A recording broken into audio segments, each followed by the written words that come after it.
Hi Krishna sir. Hi Beryl. Welcome. Am I audible? Yes, you are. Hi. Hello.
So Beryl, if you have a presentation, then we can quickly check if it is running smoothly.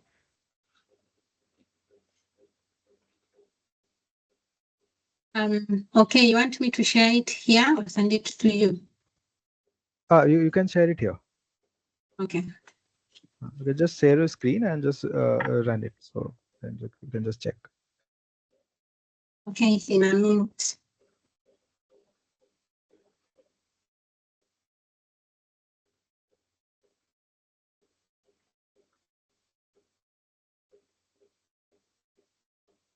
Hello. Yes, sir. You are audible now. Are you able to see it? Yes. Yes. Yes. It is visible. Okay. Wait, I yeah. think Slides are it's changing. Okay, great. Got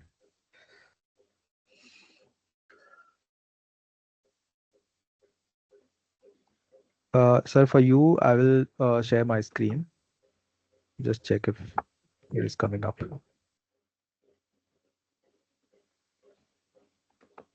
Is good?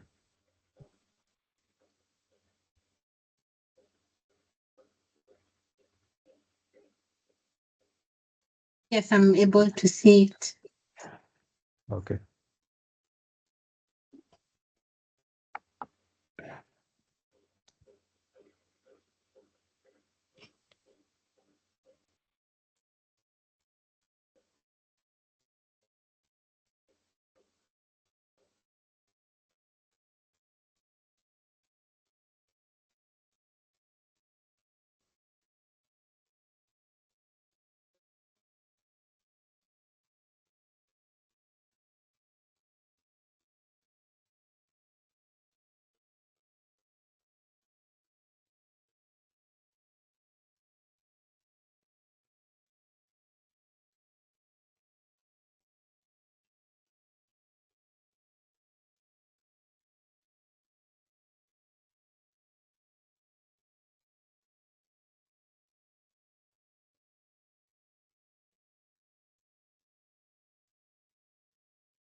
Hello. Yes, sir. Hello. Yes, yes, sir. You are audible. You are audible.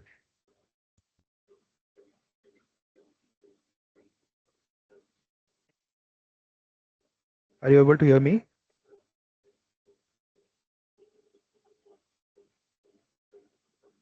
Hello. हाँ, audio check किया है अभी क्या? मेरे मेरे पास कोई आवाज़ें भी आ नहीं रही है आप लोगों की, इसलिए। ओके, हाँ, वो ऑन है। मतलब लेकिन उधर से कुछ नहीं आ रहा था, इसलिए आई वाज़ नॉट श्योर कि क्या। ओह! अच्छा, हाँ, वही बस। अच्छा, ठीक है, देखता हूँ। स्पीकर्स।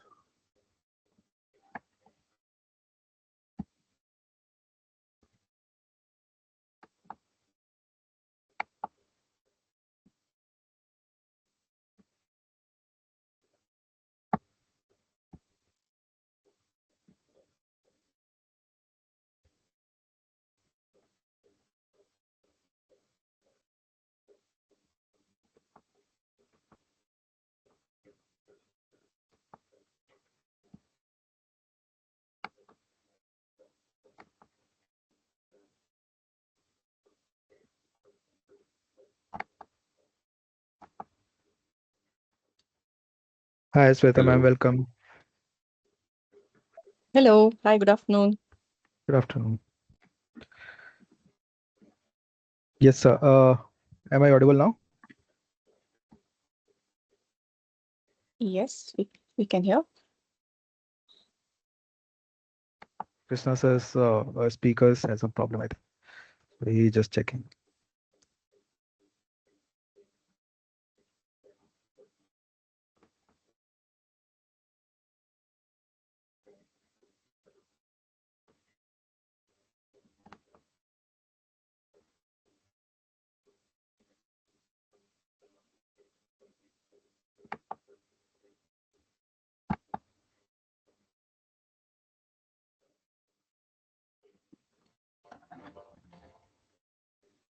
हेलो। अच्छा, मैं करता हूँ फिर।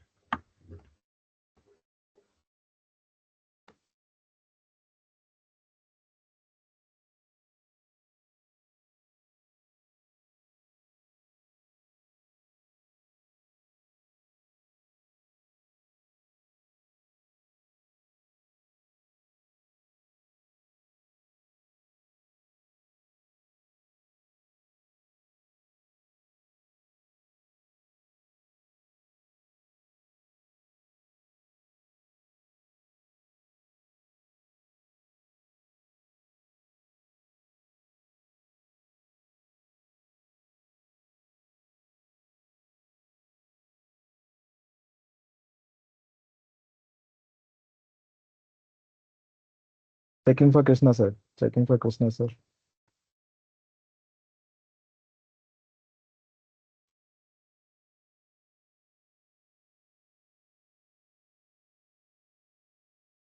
हाँ, वही है।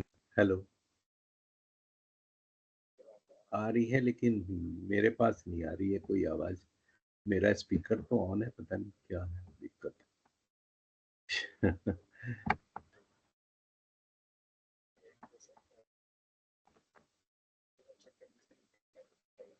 अच्छा। हाँ, मैं फ़ोन पे कनेक्ट कर लेता हूँ। आई डोंट नो क्या। अच्छा, अच्छा। ठीक है, ठीक है, ठीक है, ओके।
हेलो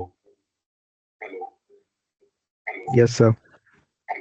You are हाँ, audible, ये sir. मैंने मोबाइल पे किया है। ओके ओके सर, लेकिन फिर आप लैपटॉप का माइक बंद कर दीजिए. उसको मैं ऑफ कर देता हूँ फिर। हाँ, yes.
Hi, Pramod sir, welcome.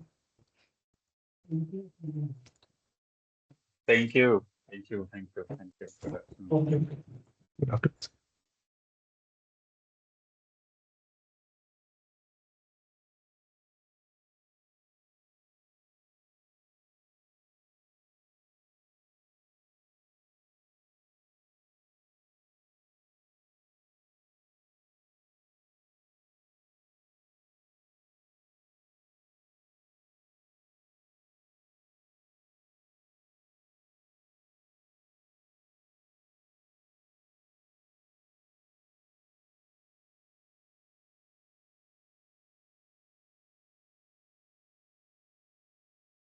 Vimal sir, hi, welcome. Hi. Thank you, Satyam. Good morning, good afternoon.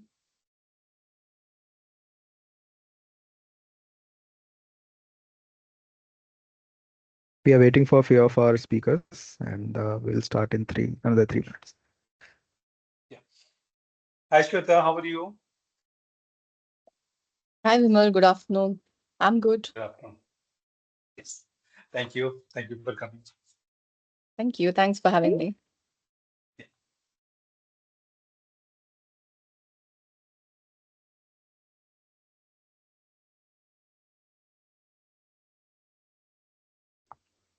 Hello. Yes. Yes, Sena sir. Good afternoon. वो मैं आपने अभी तक मेरा माइक शायद this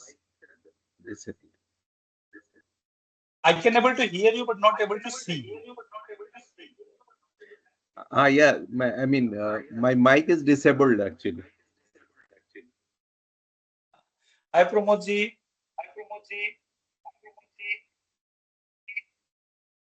Hello.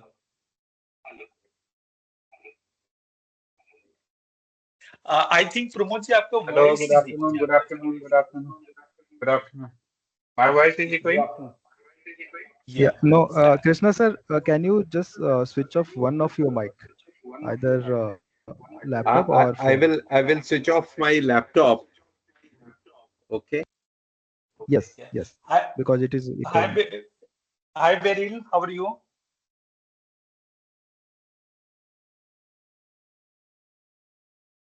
Hi, okay, how are you? Good, good. Morning for you.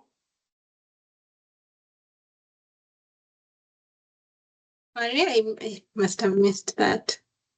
Yeah. Morning for you. No, it's afternoon now, sir. Yeah. Yeah.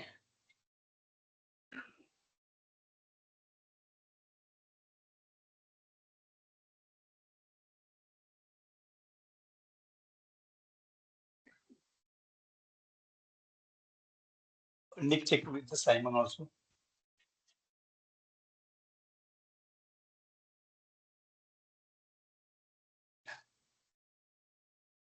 Good morning, Simon. Morning.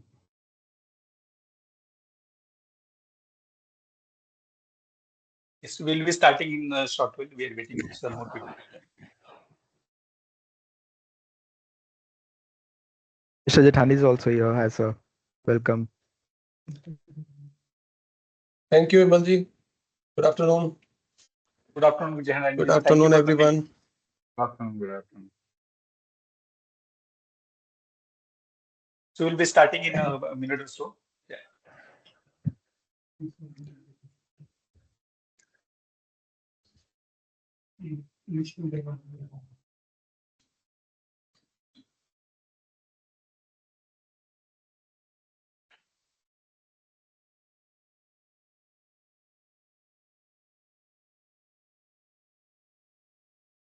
So, first of all, thank you.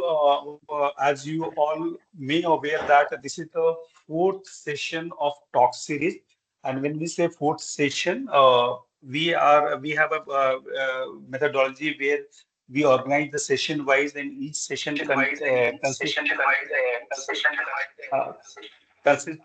of 12 modules. And right now we have already completed 36 modules. So now we are entering into the next phase where we will be looking for more broader role of collaborations, how it can actually generate, create, and share the knowledge. This is one of the strong platform where you all of us are not just a participant or a speaker or but everybody is a partner. Everybody contributes in this kind of thing. And I welcome all of you, and good morning, good afternoon, wherever you are. With this, I don't want to take too much time, so I want to pass the mic to our program director, Simon Batchelor, to take the session from here. Yes, Simon. Oh, thank you very much, Vimal. Welcome to everyone. As Vimal said, it's the fourth series in these series of webinars, and I'm delighted to just introduce this one. The focus is on policies, and I have just come back from the Netherlands, where a group of international agencies met to see how they could take the e-cooking agenda forward globally in this very challenging environment. I think it's fair to say that the landscape of development aid has changed dramatically over the last 2 months. But that doesn't necessarily hold back e-cooking, and it is relatively, it has its own momentum, which I think is not dependent on any particular international agency or aid. Pre-Netherlands, there was, of course, the Global Energy Forum of UNSC for All, with many people talking about e-cooking. But I think that's an interesting illustration, particularly for you there in India, because the mantra was very much about integrated energy planning. For too long, cooking has been isolated, and indeed, the danger of a seminar or webinar on cooking is that it only attracts the usual suspects, when what we actually need are for the utilities and those engaged with electricity generation to consider how e-cooking could give them a win-win-win. It enhances the demand for electricity, which should then be able to feed finance back into the infrastructure, and then households themselves are saving money. And this is all based on money that is in the economy because they're already spending it on polluting fuels. And it's about pivoting from polluting fuels into clean cooking. I'm aware that the Ministry of New and Renewable Energy is going to speak after me. And that's a great example of where, you know, a ministry that is focused on cleaning up the electricity generation supply and introducing things like rooftop programs, etc.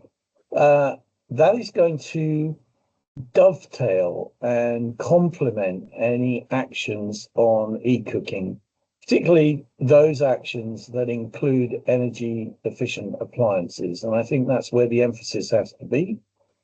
Energy efficient appliances give the best return for each household, or indeed school or institution or commercial enterprise. And as long as we focus on that, then as the Indian grid evolves over the next 20, 30 years into a zero carbon grid, then there'll be win-win-win all the way along. Vimal, I'm going to leave it there. Thank you very much for letting me introduce this webinar, and I hope we have a great discussion over the next hour. Yes. Thank you, Simon, for your warm introduction. Why, how it is important, what's happening globally, and we are very astonished to see especially in the last 2 months development. And we are happy, and India is always play important role. With this, I like to invite our next speaker, Sri J.K. Jethani ji. Sri J.K. Jethani ji is the Senior Director in MNRE, Ministry of New and Renewable Energy, Government of India. And we'd like to hear his view how the ministry is actually supporting this cause. It is one of the most important stage where we are right now. So with this, I request Jithanji, please take the session from here. Thank you, Amalji, for inviting me in this webinar, so that I can also share my views also from the Government of India's perspective. So as rightly pointed out, that the energy efficiency can bring a lot of change. And we have seen it when we started that program related to the Ujala, wherein the old incandescent bulbs or the LCD bulbs, it's earlier that we used to have the incandescent bulbs, and thereafter we have some other kind of bulbs. This has been replaced by the LED bulbs, and overall around 370 million such bulbs have been replaced. And that has saved a lot of energy, I think more than 20 gigawatt or something like that. Taking these forward, the Energy Efficiency Services Limited, the ESL, which has implemented this Ujala scheme, they came up with the energy efficient, because since it is an agency which is promoting the energy efficient equipments, of course, we have the separate statutory body called Bureau of Energy Efficiency, which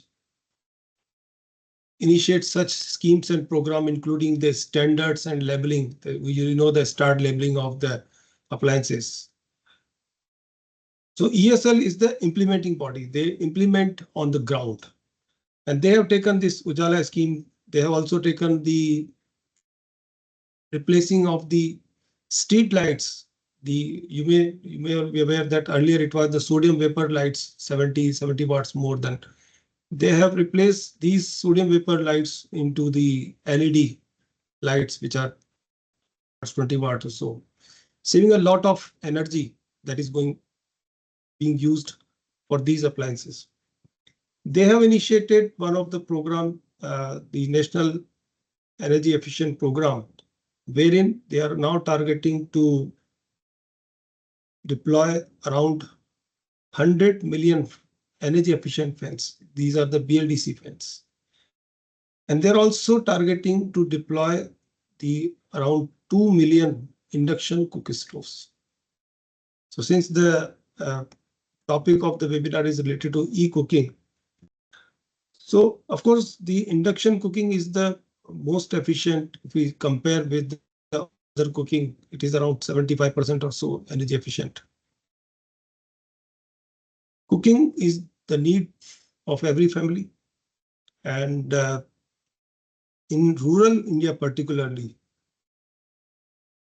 I would say that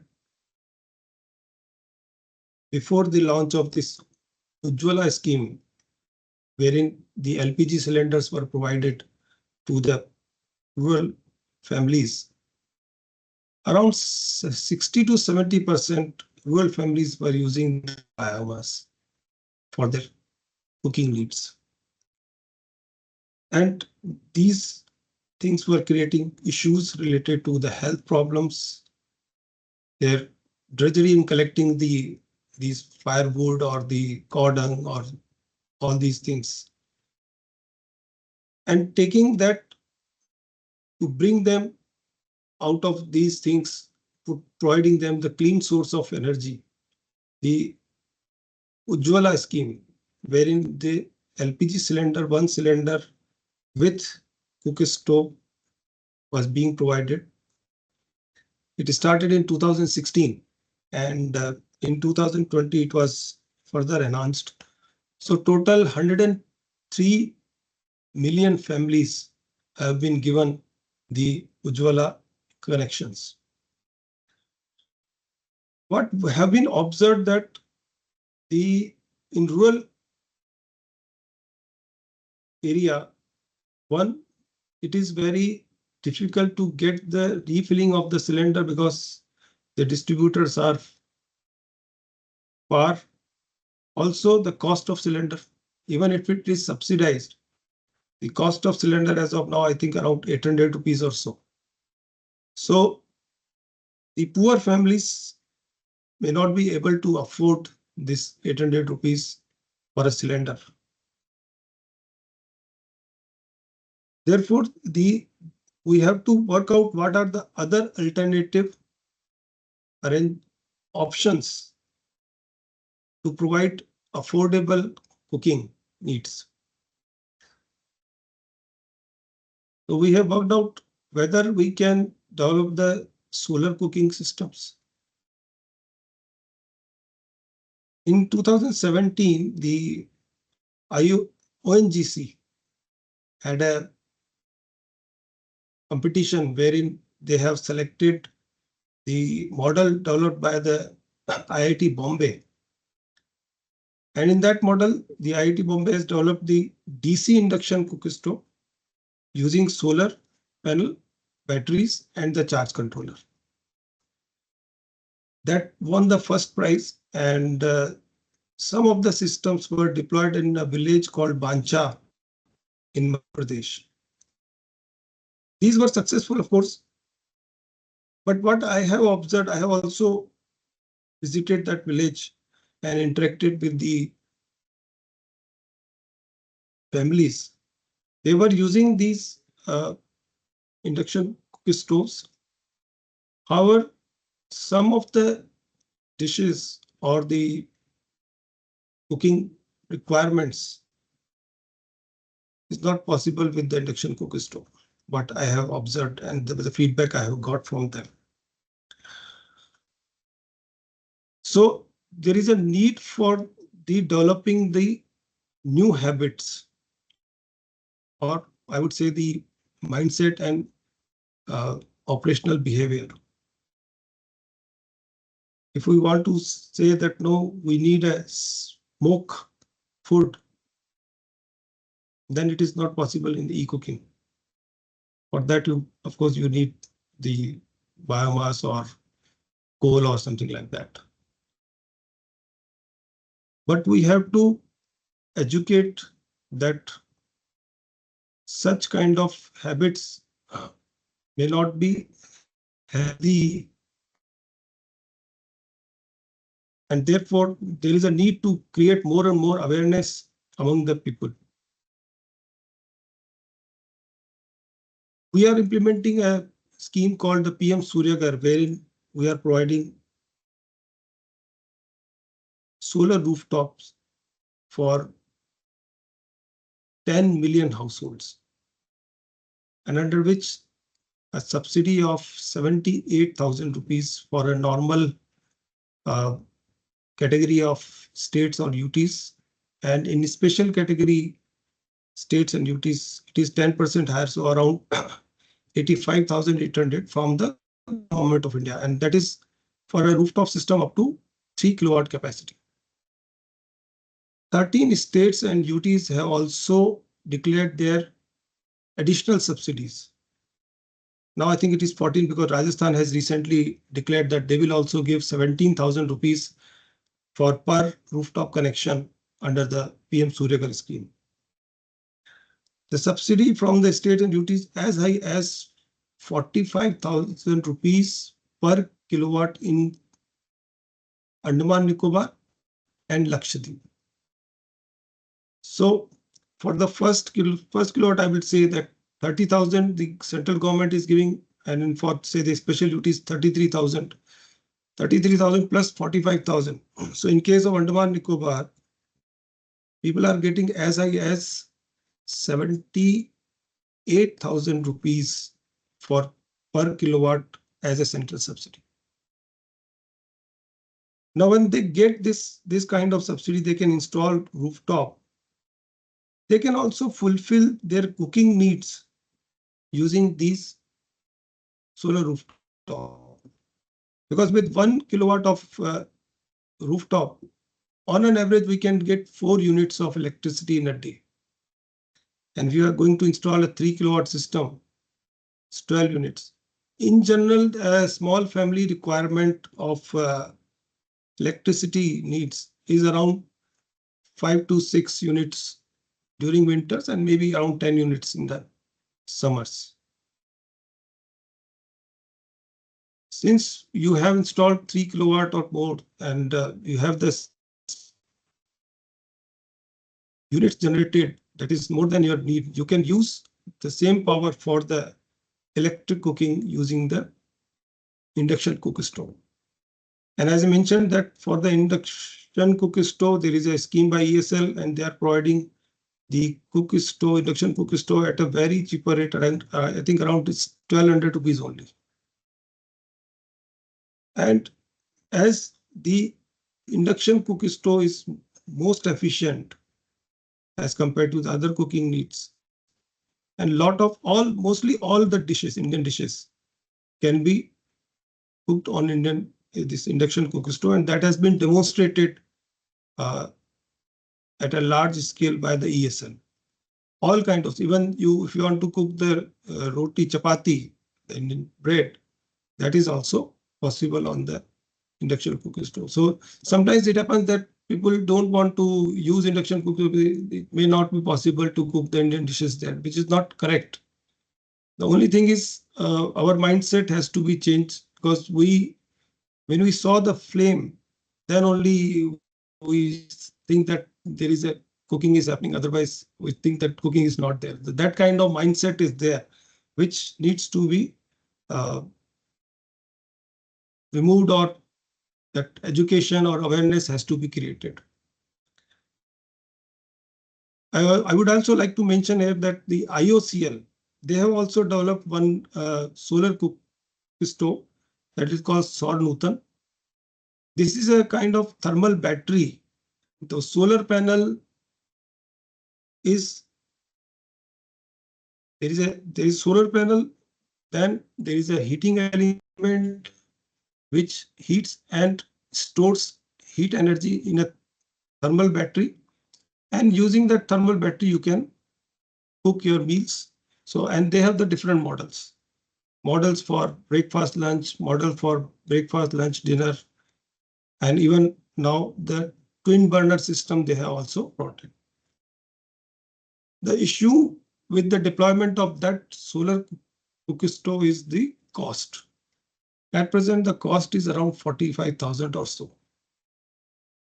And I earlier mentioned that even for a rural family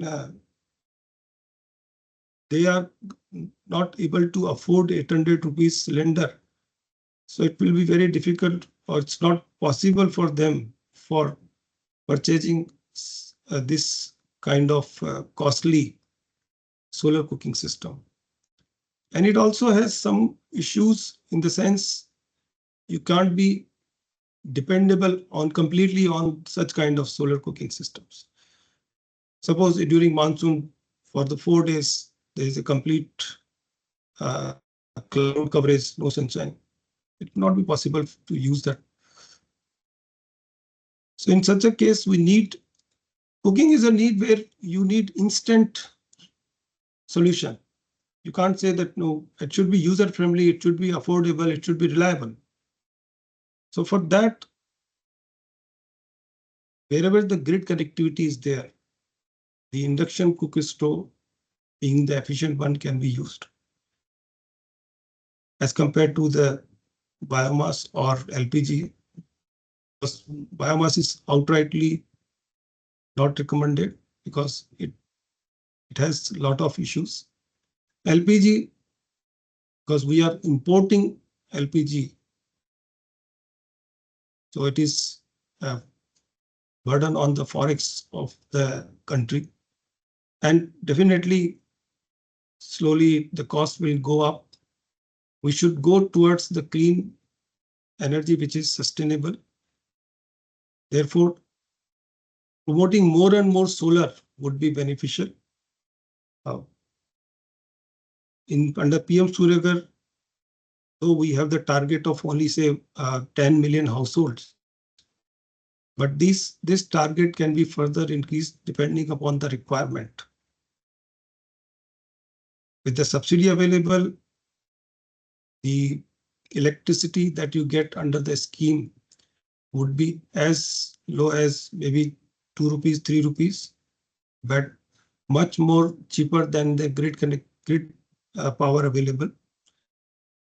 Loan is also available, so that that is also at 6 rupees. That is at 6.75% interest. At this cheaper interest rate, you are saving the electricity bill from the day one. We are suggesting more and more people to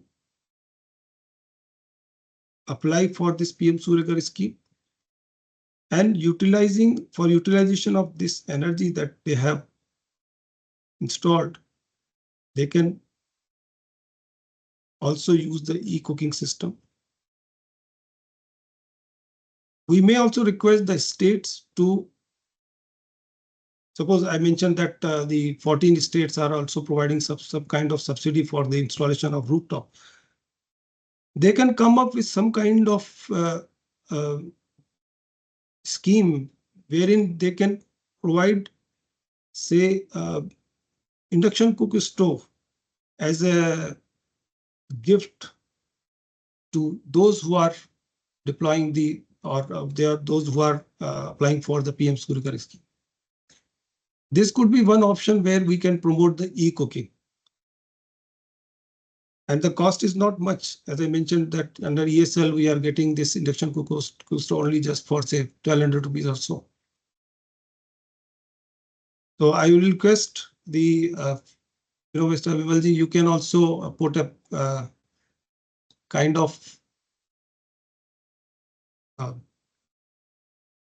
policy suggestion to the states that those who are applying for the PM Surya Ghar may be given induction cooker stove a gift or something like that.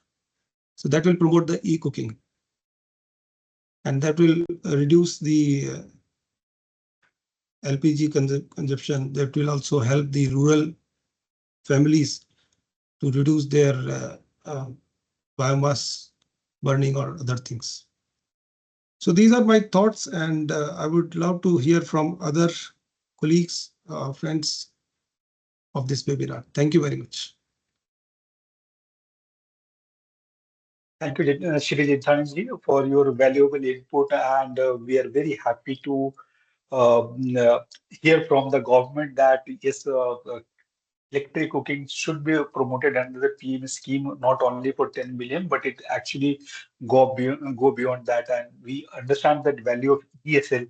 Fortunately, I'm using their ESL's office only. We had some meeting, and from there only we are utilizing that space.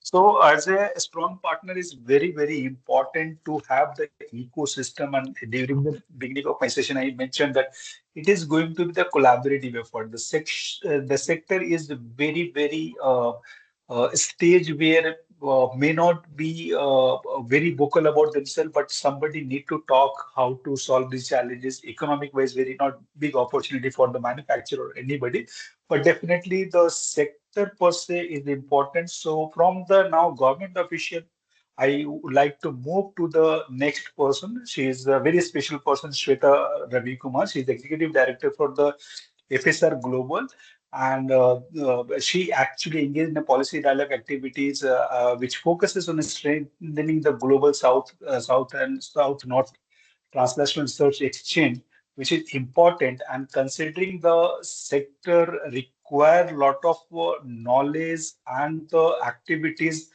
and especially, I also want to highlight the Jethani's point that he mentioned that need to do something on the policy suggestions where the state can also pick along with the PM free business scheme, and in which the cooking can be the additional component of formally.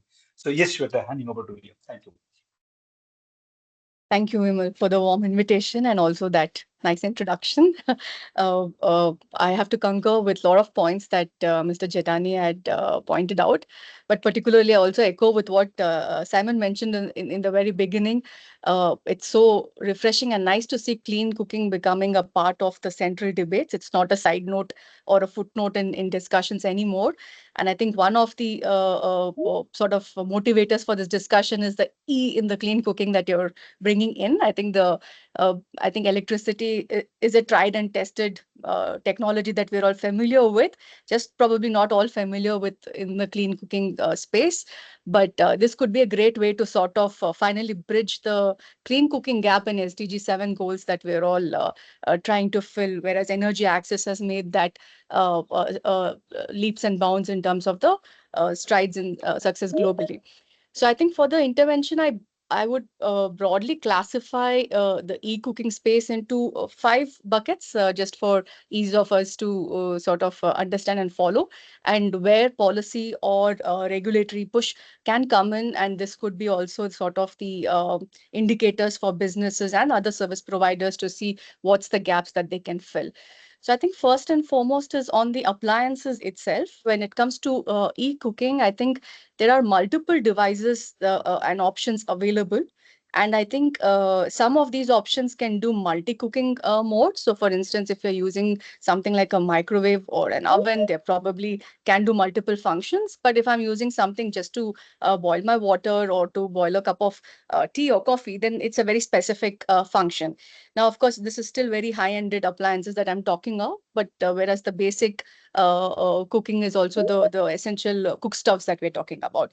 So what we need to understand is to classify first these different device options, its functionalities, and these options needs to be communicated to the target audience that we are trying to sort of inculcate into or move into e-cooking. Now, once we have done this classification, it's also important to assess the costing behind these different appliance categories.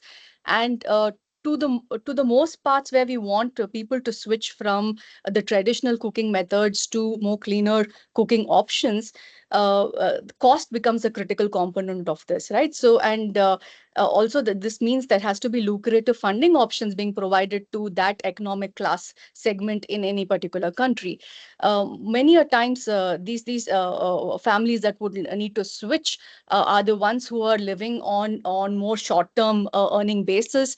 That means their affordability to pay is low, and even if they do have certain limited funds, they probably the willingness to spend on cooking as an option might be even lesser.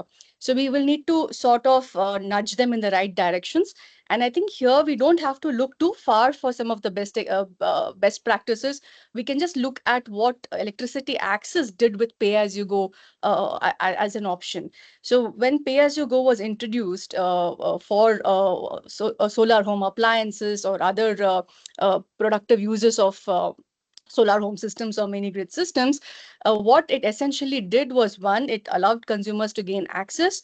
Two, it started also helping predict the financial behavior of these consumers, which then allowed for financiers to give top-up loans or top-up financial services to the same consumer class to go from basic access to more productive use or engagement. So I think a similar story or a similar pathway could be charted for clean cooking space, only now that within electric cooking, this could be given as an option.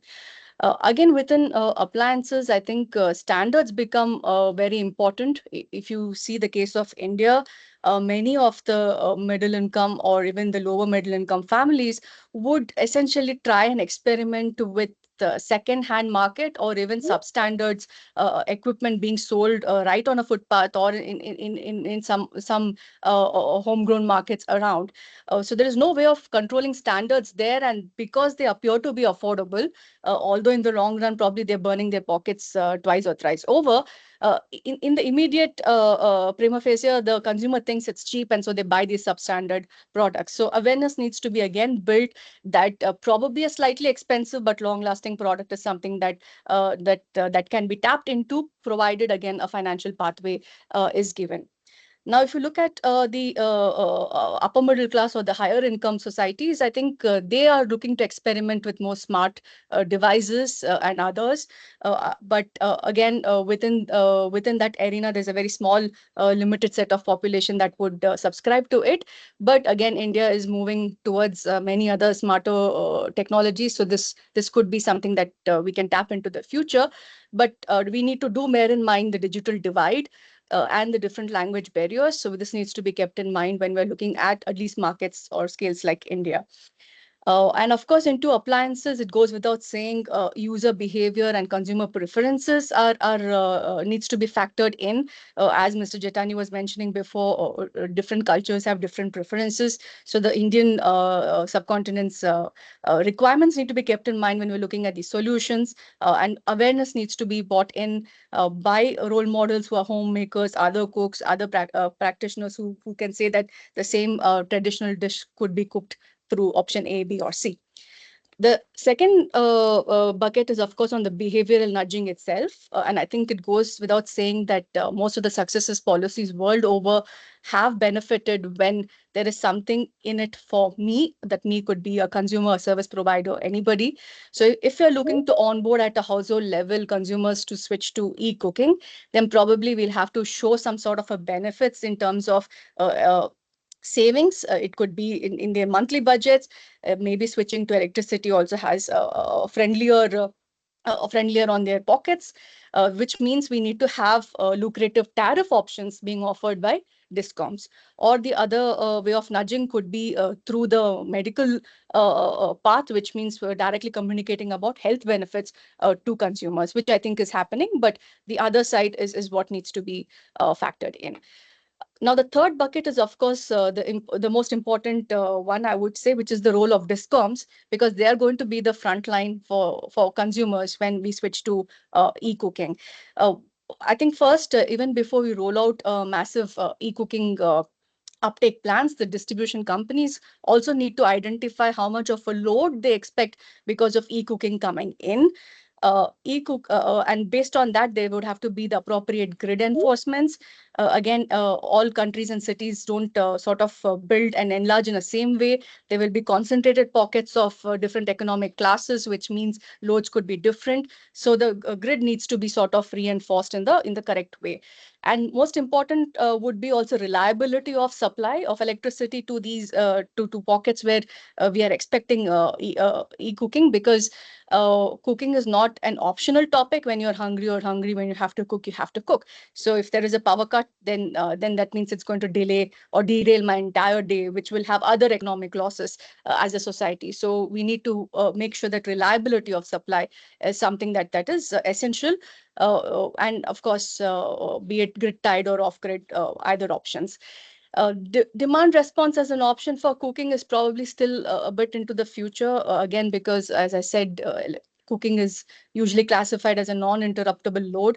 That means even if it were to participate, it is not the first load that a consumer would take off at a given hour or time. It would preferably be some other load that would be taken off or would be deferred to.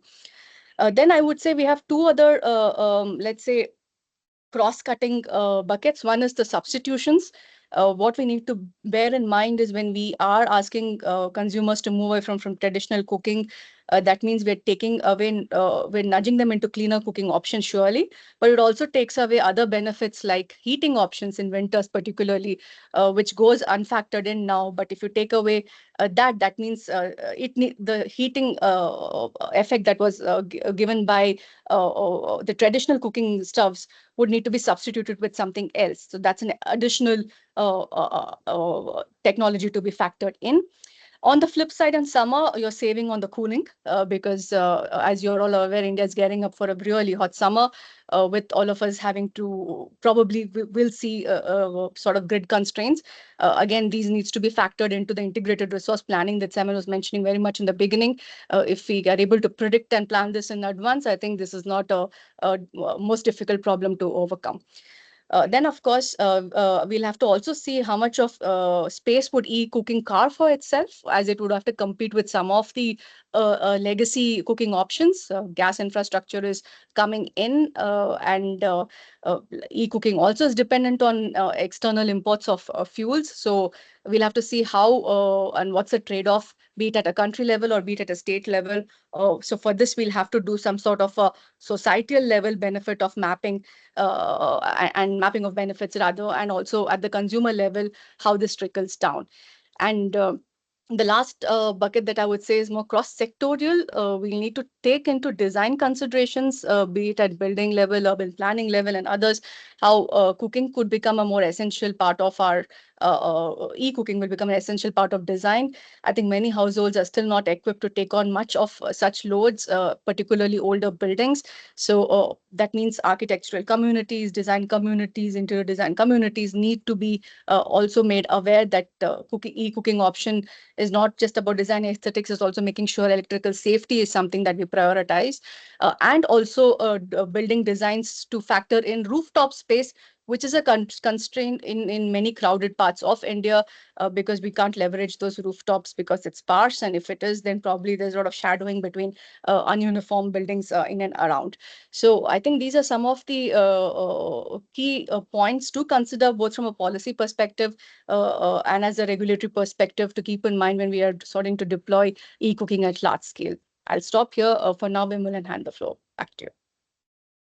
Thank you, Sweta. You touched upon some of very important topics.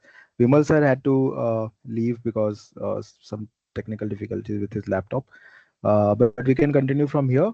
Our next speaker is Mr. Pramod Kumar Mishra, is Head of Distribution Planning, Central Engineering Services at BACS Rajdhani Power Limited, where he leads the Central Planning and Monitoring Group and the Project Management Office, overseeing strategic initiatives in power distribution and grid management. Sir, I will hand over the mic to you now. Thank you, Finovista team and co-panelists, and thank you for having me here. And I'm Pramod Mishra. Thank you for warm welcome and invitation to this very, I would say, this is a program I have been attending for second time, and I'm personally as a planner see lot of merit in the program, in a sense that when DISCOM is suffering from many challenges, the induction cooking may come with some hope or some kind of synergy with the network planning. And this will actually complement the existing plan what DISCOM have generally, especially in the metro city and also in the rural arena of the country. I would take a point from cue from Sweta's presentation and discussion, wherein it was pointed out very clearly pointed out that load what these induction cooking will require is network ready.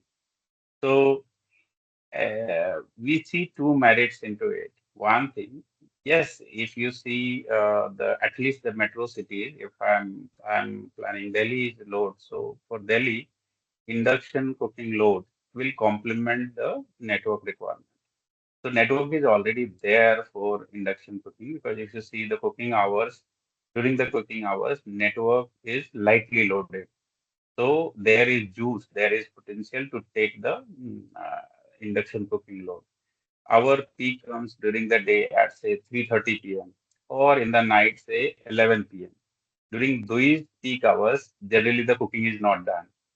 So, and the generally cooking is done in the morning or prior to 12 p.m. midday or 9 p.m. in the evening. In during these periods, network is very lightly loaded. So yes, network is ready to deliver the load to the induction cooking. So that is good part. And same is the story with all metro cities. So if you can, even if you can start with the metro cities or big cities, such kind of constraint will not be there for sure. This brings opportunity for discom. If you see discom's load factor, I would say load factor is the capacity installed versus the utilization. So if you take normally in the discom or even in the metro cities, it is of the order of 50%. So if induction cooking load comes, then this utilization of the network will increase. So without adding much to the network or grid, the DISCOM will be able to cater the load of increasing induction cooking load. This will also improve the, I would say, yeah, operational cost per unit served. So that cost to delivery will improve, reduce, and this will enhance the DISCOM's profitability and sustainability.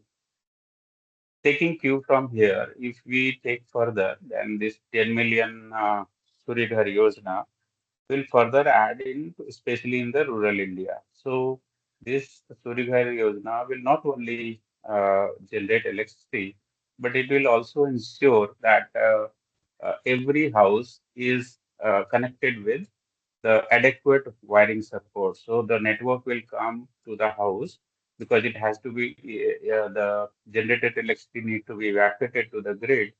So the network strengthening will be like byproduct of this program. And with that program, the house can draw electricity with those networks during the cooking hours. Another thing which is coming up and may come up gradually, some pilot has been done abroad also. Yeah, in BSES, we are also doing one pilot on vehicle to grid. So apart from induction cooking, we are able to visualize that in time to come, this every car is getting converted or bike is getting converted into EV, electric vehicles. So that will be the potential storage source of energy. So when you have solar generation at home and also storage at home in the form of car uh, or other four-wheeler. So then you have both, so storage as well as the generation. So you can store at the time when you have higher generation and discharge at the time of need. So those are the technology also coming up, and that will ensure if even if there is failure in the grid or the grid connected power, you can locally have like V2X vehicle to load technology will ensure that every house or cooking is supported with the energy sources. So I think these two things will be handy for promoting the induction cooking. I will give you one more example. In Delhi, we have sold almost 6 million LED bulbs. We have replaced all those 60 watt and 100-watt IC bulb with 9-watt LED bulbs long back.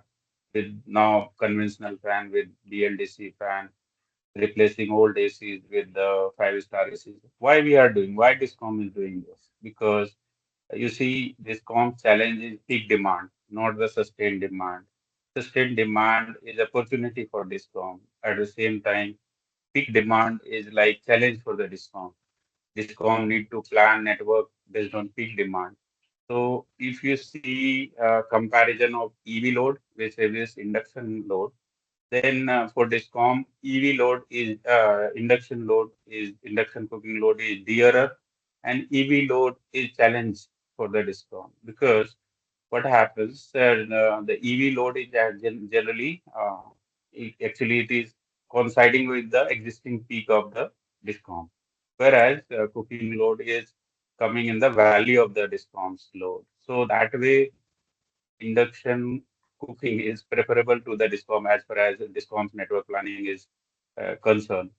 So I would say, um, from the DISCOM's planning perspective, uh, EV load is welcome, and DISCOM is well prepared to handle or take on this EV load, and it will certainly help the financial of the DISCOM.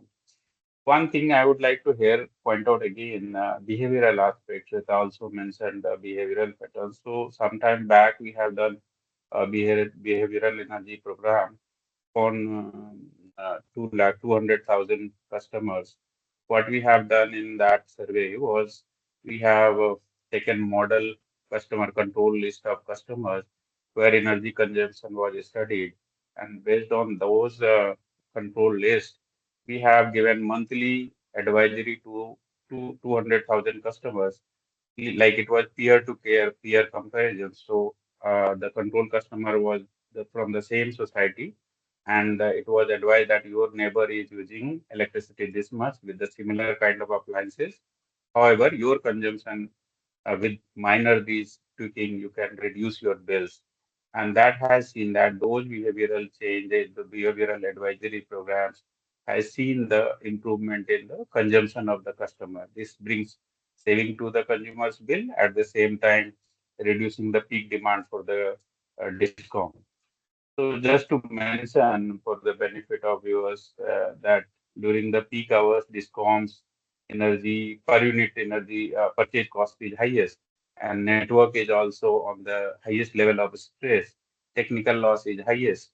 So if we can somehow shift the peak demand from the peak to the valley, or during the off-peak hours, that's the best for the DISCOM, and DISCOM is striving for that through measures like battery energy storage and other storage mechanism, demand, time of day, time of use tariffs. So all these are the mechanism to promote or to shift the demand from peak to off-peak hours. The question comes that what DISCOMs can, apart from the connectivity, providing connectivity to the such load or such customers, what DISCOM, other thing DISCOM can do. I personally feel that DISCOMs being the regular connect from the customer, because they are at least reading the meter reading on monthly basis, providing day-to-day support to the customer for electricity needs. They are the better place to promote for induction cooking through their offices, their connects, and they can also kind of provide induction cookers through, like we have sold some Ujala programs, bulb.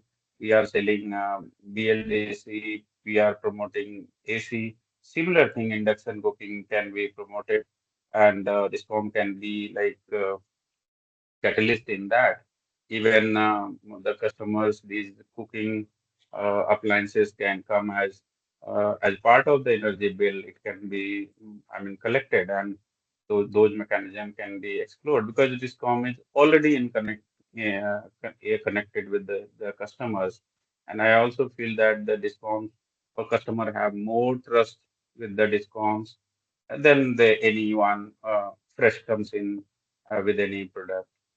So these are my initial thoughts on network planning, readiness of DISCOM for induction cooking and related areas. Vimalji? Thank you. Thank you, sir. It is always very interesting to listen to discoms to which what they think about promotion of electric cooking, distribution and planning, cost, demand, etc. So thank you so much for your special remarks, sir. And with this, we will also will now move on to our first presentation of the day.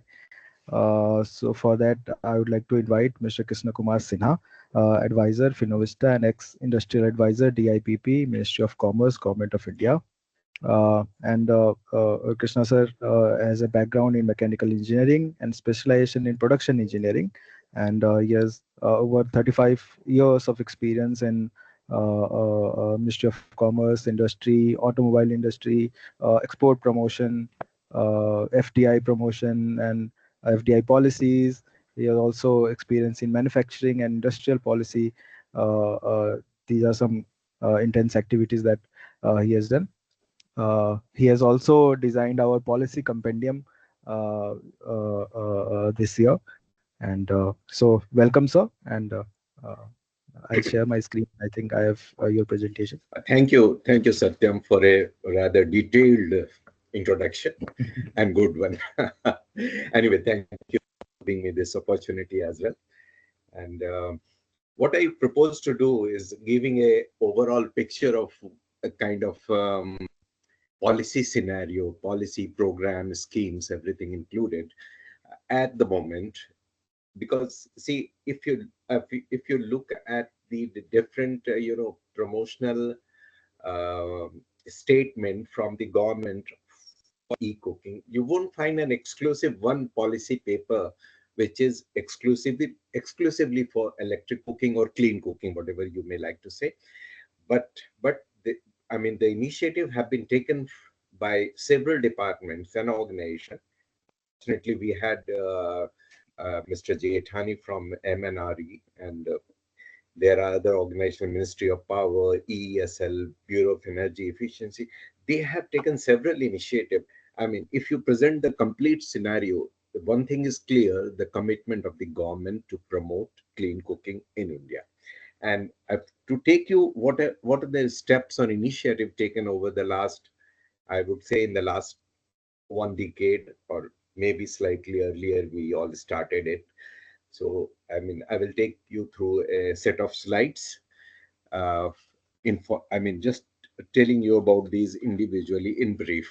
Of course, as you told, Satyam informed you that there is a policy compendium which has been brought out by Finovista and the guidance from Modern Energy Cooking Services UK, and that is also hard copy is also available, and of course soft copy is available. So whoever would like to know more details about the various initiatives or schemes can refer to that publication. But here my slides are there, about 20. I will go through quite fast. So next slide, please, Satyan.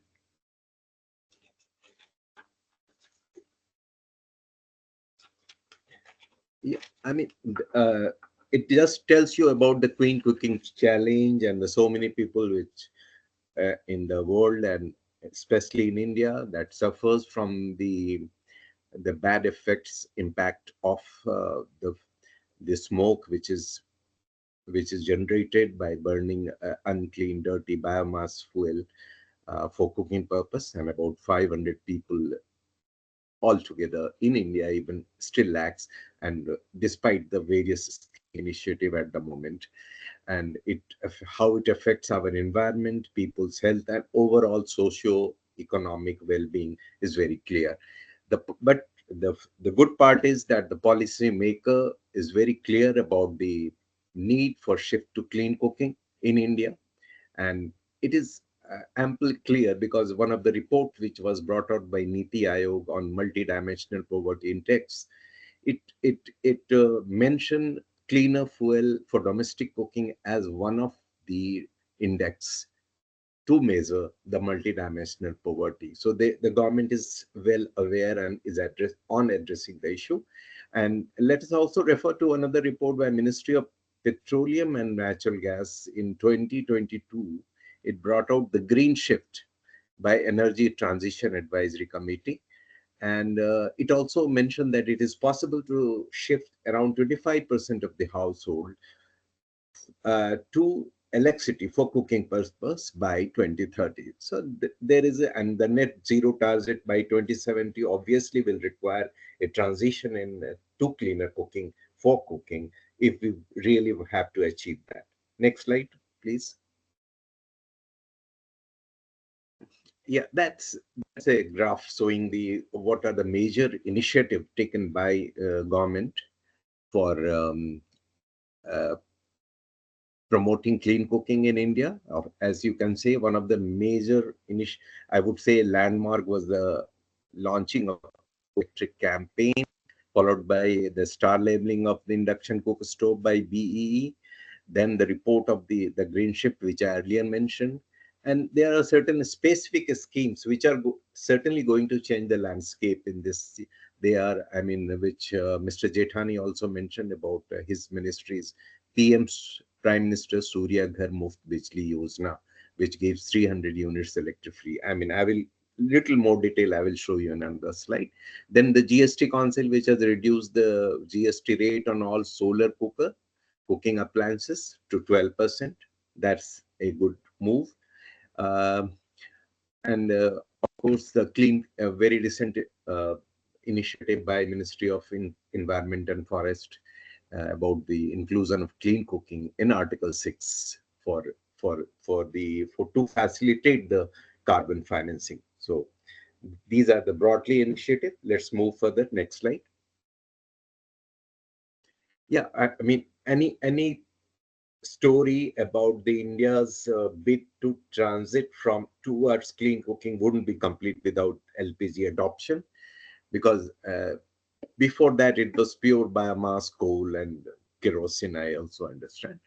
But I have just given a history of how we moved to LPG in 1955. Burma Shell, which is the earlier name of Bharat Petroleum, introduced it. 1965, Indian Oil began. But the real, I would say, the push was given by in 2016 under the Pradhan Mantri Ujjwala Yojana for the poor households and women in poor household in particular, and that has resulted in overall LPG connection in India going up to 32.94 crores. That is covering almost the entire population.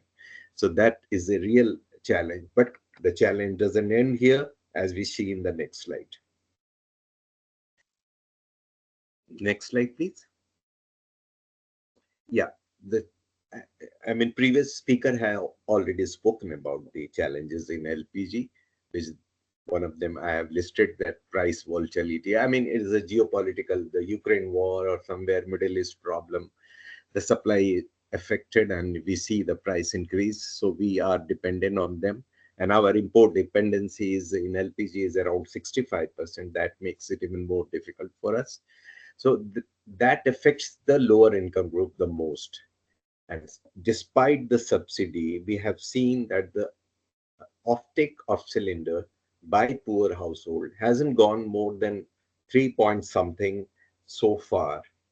So that means, I mean, we expect an average household to consume at least uh, cylinder, 7 to 8 cylinder in a year. Against that, if actual pickup is around 3.4 or 3.7, that means that partially they are still using the biomass, which is not desirable, obviously.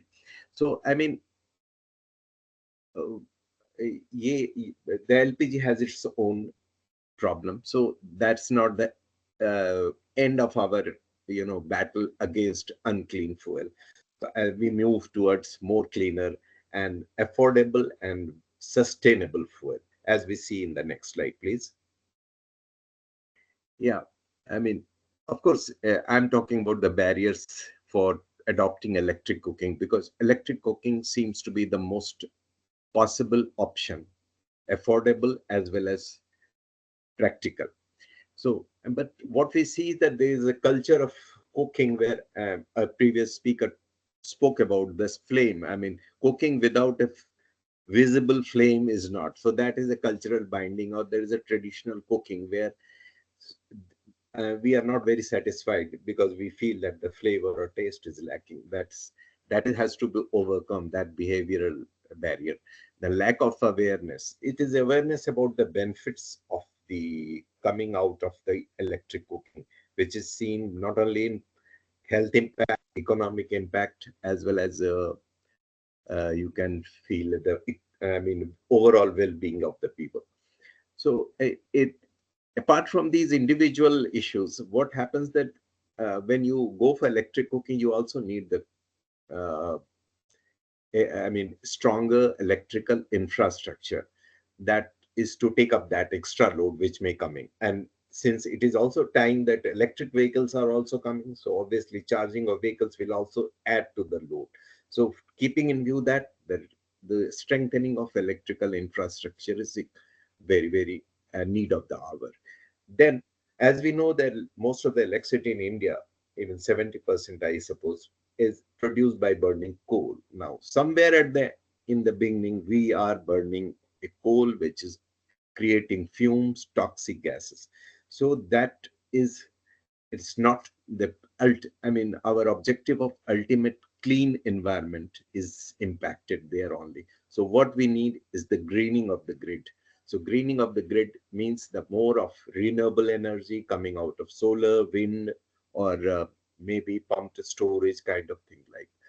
And uh, then the concessional tariff, because see the, the operational cost of cooking in terms of the electrical cost, in electric energy cost, which is in terms which is ultimately paid by the consumer, has to be met. So can we think about some concessional tariff? The time tariff has already been announced by the government, but I suppose it is only for the commercial user, not for the domestic user. Apart from this, the availability and affordability of the e-cooking device, mainly induction cook stoves or electric pressure cooker, which are the most efficient electric cooking devices and can cook all kinds of food which we generally cook at home in India, can be done, but their prices are still on the higher side. They also need special utensil. So those things are to be addressed by promoting local manufacturing. And last but not the least, about performance and safety standard I have spoken. I think the Swetaji also spoke about the standards, and but I feel that there is a quality control order has already been issued by the concerned ministry about these. So government is working on those lines. Of course, I am not sure about the implementation side of that. Right. Next slide, please. Now, this was the landmark, as I earlier said, is the milestone in Go Electric campaign launched in 2021 by Ministry of Power, and the Bureau of Energy Efficiency under the ministry is the nodal ministry for that. It was followed because India became a power surplus nation in 2019, and also because a lot of integration of green energy started coming into the grid from solar, and India is become as a kind of leading nation as far as generation of renewable energy is concerned. So all those uh, made it possible that we go for electric cooking. And it looks like the most uh, viable option for clean cooking. Of course, the need for creating awareness is there, and I think under this campaign, BEE along with the state nozzle agencies are already working to promote it at the domestic level and also at the institutional level. Next slide, please. Next slide. Yeah. That is the same thing I spoke about, the awareness campaigns, which is under the Go Electric campaign, and BE is doing. And so straight away, we have already moved to the next slide, which is the greening of the grid.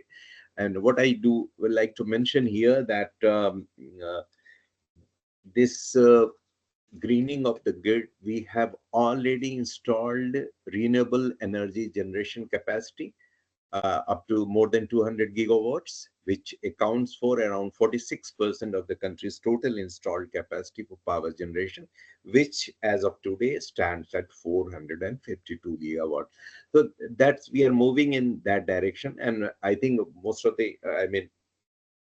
quite 87% of the Indian households are grid connected. This figure may be not updated, may be higher than that, but that is what I had with me. Next slide, please. Yeah. Again, since the greening of a grid requires the renewable power generation and solar being the most, I would say the most abundantly available energy source here in our planet. So the National Solar Mission, which was last launched in the year 2010, is going to play a very, very important role, not only for reducing carbon emission, reducing indoor air pollution, and particularly in the rural areas could be very beneficial. There are several schemes which have been subsequently launched by the government. Uh, I mean, in the last 10 years, which I have mentioned. One is this schemes for development of solar parks and ultra mega solar park project. These are bigger parks, have been designed because the overall cost per unit comes down when you go for bigger plants. It's a very general, economics. So that is what the objective is. And another one is a good initiative is launching of the production linked incentive scheme, PLI scheme, to produce the PV modules. I will go into detail in the another slide, and just mention it. Then the PM Kusum Yojana, which is basically for agriculture purpose, but it promotes solar power there. And last but not the least is rooftop solar program, which is solar rooftop Muft Bijli Yojana. I will go into more details in the next slide as we go. Please move. Next slide. Yeah, this one is on specific exclusively on PM Surya Ghar Muft Bijli Yojana, which I think Mr. Jethania mentioned, and this is, the target is to set up, this solar rooftop plant up to 1 crore in 1 crore household by March 27. And as far as the figures I got was that more than 1.45 crore registration has already been done, whereas the actual application, more than 25 lakhs have been received by December 2024.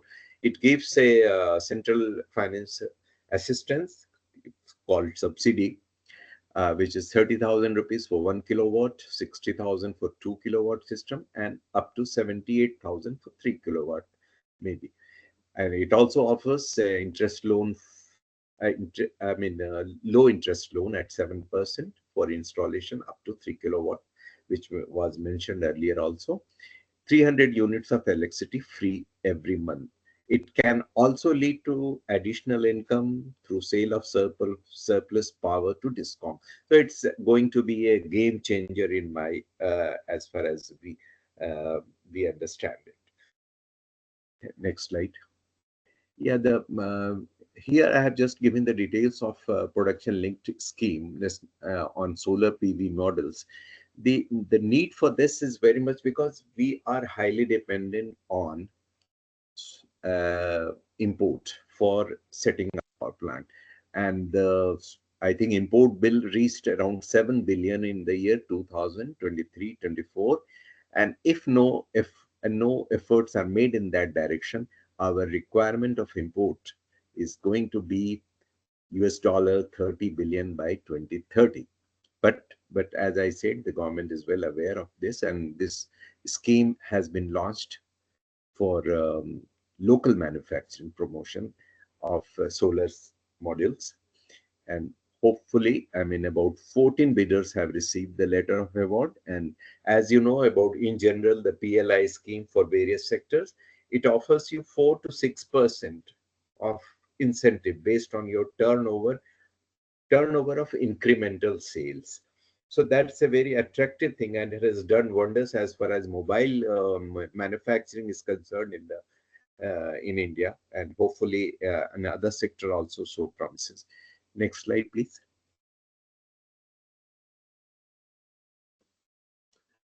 Yeah, this is National Green Hydrogen Mission. This is another source of energy. That is why I say the clean cooking, because if you have heard in India, some 2-3 places, NTPC or some other organization have already started blending hydrogen in the pipe natural gas, maybe up to, it's not more than 20%, less than 20%, 5 to 10% mostly. So hydrogen, as we know, is one of the cleaner fuel can be used. It's the most abundant element available on Earth, and just by electrolyzing the water, we can break it into hydrogen and oxygen, and that hydrogen is the green hydrogen. If to break the water, they we use the green energy. And of course, the challenges here are in manufacturing the large scale electrolyzer and the infrastructure for transportation and storage of hydrogen, those but this mission covers all aspect. And once it is the I mean, by I think 2030, the target is to create a production capacity of green hydrogen of 5 million metric ton in the country. So these are all, as I said in the beginning, that these are various initiatives taken by the government to promote clean cooking or electric cooking. Next slide is the, I mean, whenever there is a supply of renewable energy, what happens that uh, it is not available throughout 24 into 7. So solar power only during daytimes. So what you do in the night or when it is raining, so that is where the concept of energy storage comes into picture. And government has already announced, I mean, its intention to create an ecosystem for energy storage in the country, which includes a PLI scheme, again, a PLI scheme for the advanced chemistry cell, which also finds application in the electric vehicles. But for the storage, for the household application also, this is very applicable. Next slide, please. These are some of the action taken by the government. Star labeling, we all know. Air conditioner, we are using it. For induction stove is also covered now. And the BIS standard has already been, and it is covered under compulsory registration scheme from BIS. So this, as for safety standard and performance also, the regulations are in place. Next slide, please.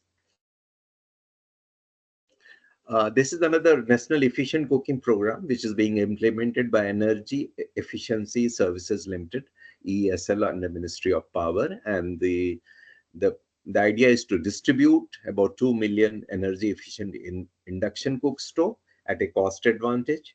And I am very happy to tell that these initial 20,000 is already being implemented. And this is the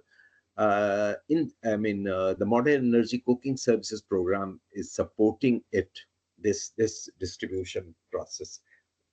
Next slide, please. Strengthening of electrical transmission and distribution infrastructure is again very important, as we mentioned in the earlier about the need of a strong electrical infrastructure to take the additional load. And here number of schemes are being implemented, which you can see on the slide about the strengthening of our electrical infrastructure, which means transmission line, transformer, and that, and also to reduce the transmission losses. And last but not the last one is especially important. It is not about the infrastructure, but it's about the time tariff during the peak hour, when the tariff would be higher compared to another lean hour, and it one can reallocate the time for cooking and other purposes to reduce their energy consumption. And the next slide, please.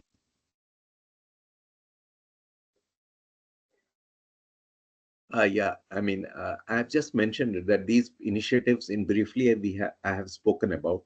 You can refer to the policy compendium, which has been brought out by Finovista, and it is available at the link given here. Next slide. The way forward, I have just said, because there are substantial initiatives are already in place, but not enough, as we feel. So new policies and program needed to promote electric cooking, and some of them I have tried to list based on our assessment. One of them is what is the current status of electric supply and grid capability to support cooking appliances, so as the grid capacity, especially in rural areas, are strengthened, then can we shift a bit of LPG, a portion of LPG subsidy amount towards promoting the electricity distribution network and other things related to electric cooking, and also the kind of assessment of the electric cooking appliances which are available. How much is the import content? Can we reduce it? Can we reduce, increase the value addition in the local manufacturing of such devices? Of course, PLI scheme is of this there, but not for induction cooker stove or any other cooking device. And of course, the innovations in e-cooking appliances such as IoT integration, AI-enabled functionalities, which and complemented with smart grid capability. These are the things which are listed as suggestions for the coming months, years, so as to we can fast forward the whole process of transition. So I think that was the last slide, except my thank you to everybody listening to it. Thank you, Satyam.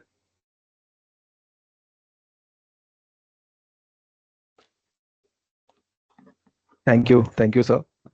Your slide shows some of very important programs and policies and schemes by Government of India, and all these are consolidated in a compendium form. I think you can also download it. We have pasted the link in the chat. If not, someone will definitely paste it. We have already exceeded the time, but uh, we will move on with our next speaker. This time we are also in phase 4, starting with India Africa knowledge sharing sessions. And for the first session, I would like to call Ms. Beryl Onjala, Research Associate at Gamers East Africa. Beryl is a researcher in energy access space, working at the intersection of electrification and clean cooking, and on the sustainability, inclusiveness, and governance of mini grids in sub-Saharan Africa. She holds an MA in economics from University of Nairobi and has worked as a researcher and program officer at several key institutions. So welcome, Beryl. You can share your screen and start. Yeah. Thank you. Yeah, thank you for that introduction. Are you able to hear me? Yes. Yeah. Yes, you are. Okay.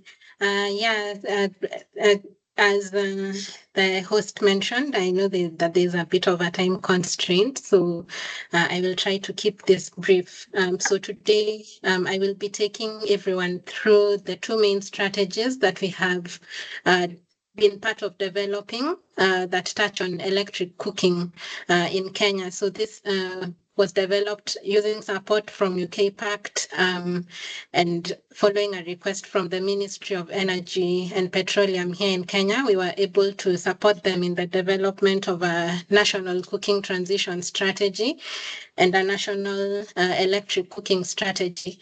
So just to give an overview of the national cooking transition strategy, this is an overarching strategy where we worked with a consultant to model the potential for transitioning youth through different transition pathways. That's transitioning from the predominantly used fuels in Kenya. That's traditional biomass stoves, charcoal stoves, and looking at how to facilitate and transition to improved cook stove options and more cleaner and more modern forms of cooking fuels in Kenya.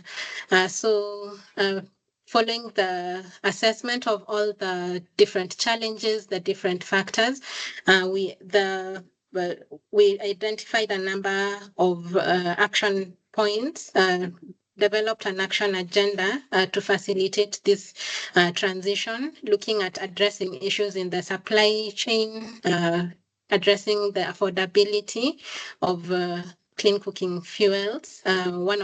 which is electric cooking, and also looking at the availability of low-cost or no-cost alternatives for cooking in the country. So I'm glad a lot of these issues have already been touched on by the different presenters that spoke ahead of me. But on the supply gap, we are looking at a hub and spoke approach that leverages public institutions as fuel supply points in order to reach the local community with different fuel options that were identified as key within the transition pathways that were defined. We are also looking at providing incentives for stove and appliance distributors in order to facilitate an expansion of the networks and the reach using different clean cooking fuel options. And then on affordability, this is about lowering the upfront costs and leveraging finance from clean cooking core benefits. So one of the approaches that has been defined here is looking at the potential for leveraging carbon finance to facilitate transition within households and institutions alike. And then also on awareness creation, this is mainly looking at raising awareness at the point of the end users, informing them of the benefits and the different benefits of transitioning, and also awareness creation among policy makers on the potential for economic growth as a driver, on the benefits of transitioning the different agents to drive up economic growth. So to move on to the e-cooking strategy, here we started by doing a baseline study to understand the current electricity access scenario in Kenya, and also understand the e-cooking reach currently. So as of now, about 81% of Kenyans have access to electricity, and 24% own an electric cooking appliances, and up to 1% cook primarily with electricity in Kenya. So given this baseline where a number of approaches were taken, including household surveys and modeling scenarios with different actors within the sector. It was found that up to 69.09% of Kenyans are ready to transition to cooking with electricity if we are only considering issues of electricity access. But if you look at there's some modeling that has gone into understanding what the actual potential for transition is based on different factors, such as the current strategies within other sectors, considering a multi-fuel strategy to this transition. So what other initiatives are there in the clean cooking space, and how we can situate electric cooking within all those other initiatives that are there within the e-cooking sector and within other sectors such as LPG, because currently when you look at the clean cooking in Kenya, what is used mostly is LPG. But given the modeling that was done, considering all these factors, then it is expected that there will be an upward trajectory for electric cooking, going up to about 40% by 2050 in Kenya. And also, if you look at this further, then you will find that LPG use is projected to decrease in this time, and also considering other fuels that are currently there. So the strategy identifies 3 broad systemic enablers to facilitate this transition, this projected transition in the short term and also in the long term. So the first is strengthening the enabling environment around e-cooking, that's establishing a strong foundation to facilitate widespread adoption and leveraging any current advancements in e-cooking in order to tackle the challenges that were identified during the baseline. So here, six smaller measures are identified under this umbrella, including establishing a steering committee, boosting local manufacturing, and then there's offering training and capacity building to the end users and also policymakers alike, and then addressing issues of quality standards for electric cooking appliances, looking at end-of-life management, and then looking at both on and off-grid investments that could facilitate this transition. The second broad enabler is identifying innovative electric cooking solutions. So some of these we have already begun working with the ministry on and are currently exploring, say, leveraging carbon financing in electric cooking. So this is being done in conjunction with the different ministries that are involved and also the private sector who are the ones driving this particular process. And then we are also working with the ministry to identify and set to identify and assess the viability of an electric cooking tariff. This is for both households, institutions, and commercial settings. So here we are working with them to do studies that will lead up to an experiment around the viability of electric cooking and how it links up to demand stimulation for the national utility. We've also been working on a number of institutional electric cooking pilots, looking at a range of appliances for electric cooking and assessing their viability. These appliances are inclusive of large EPCs. We are also exploring the viability of electric powered steam cooking, along with other electric cooking appliances that are currently available or being imported into Kenya. We've also been working with the Treasury or designing strategies to work with the Treasury or around designing a tax waiver study and also continuing the work that we have been doing around solar-powered cooking, battery-supported electric cooking.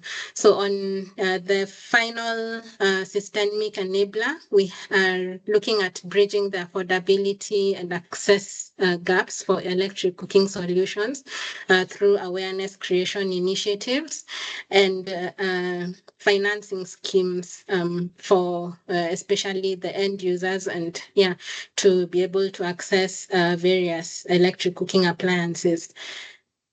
So this is the final slide, which really just breaks down what I have already mentioned regarding the electric cooking tariff study and the work that we are doing with the ministry around trying to design a dedicated tariff for cooking within the different households, businesses, and institutional settings. So taking on an experimental design to understand what the impact of rebates are on electric cooking and what the potential for driving up electric cooking is from these different rebates that are introduced. So for now, I'll stop there, but I'll share these slides with the Finovista team and they can be circulated following this. Thank you so much. Thank you, Beryl, for this very insightful session and slides. So we have exceeded our time, so we would not be able to take the questions. But of course, you can put the questions on the email or contact provided to you, and we'll try to answer it or connect you to the respective speakers as much as we can. So with this, I would like to thank you all of our speakers and participants and Finovista team for this successful session. And we have started the phase 4, and looking forward to more such insightful sessions in future. So stay tuned. Thank you. Thank you so much. Thank you, Satyam, and everybody. Thank you. Thank you. Thank you Thank all. you, Thank you. everybody. Thank you. Thank you. Bye bye.